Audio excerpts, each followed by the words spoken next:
તો ગુજરાતમાં કોંગ્રેસ અને આમ આદમી પાર્ટી સાથે ચૂંટણીમાં ગઠબંધન નહીં કરવાના નિર્ણયે રાજકીય માહોલને ડોળ્યો છે। ત્યારે આવનારી વિધાનસભાની પેટા ચૂંટણીને અને 2027ની ચૂંટણી માટેની તૈયારીઓ બંને પક્ષોએ શરૂ કરી દીધી છે। 30 વર્ષથી સત્તાથી બહાર રહેલી કોંગ્રેસને મજબૂત કરવા માટે હાઈકમાન્ડ સક્રિય થયું છે।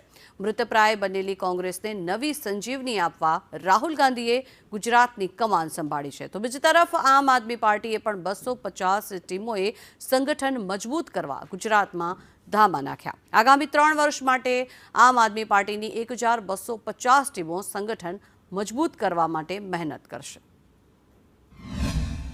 ગુજરાતના કાર્યકર્તાઓ સાથે આગેવાનો સાથે સંવાદ પછી રાહુલજીએ સ્પષ્ટપણે અરવલ્લી ખાતે સંગઠન સર્જન અભિયાનને ખુલ્લું મૂકતા એનો શુભારંભ કરાવતા જે વાત કરી છે કાર્યકર્તાઓ સાથે, મને એમ લાગે છે કે સંગઠનને મજબૂત કરવા માટે અને જેનું મેરિટ છે, જેને સંગઠનની ક્ષમતા છે, તેવા નવા લોકોને અનેક તક ઊભી થશે એવું મારું સ્પષ્ટપણે માનવું છે। બિલકુલ આમ આદમી પાર્ટી જ્યારે ચૂંટણીઓ જાહેર થશે ત્યારે એનો નિર્ણય લેશે, પણ અત્યારથી અમે તૈયારી પૂરેપૂરી કરી રહ્યા છીએ।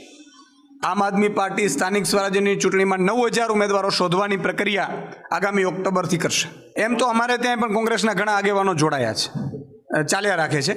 હમણાં જ ઘણા કોંગ્રેસના આગેવાનો ત્યાં પણ જોડાયા હતા, ખંભાળિયામાં પણ જોડાયા હતા, અહીંયા પણ જોડાયા છે અને આમ આદમી પાર્ટી મજબૂતાઈથી આગળ વધી રહી છે।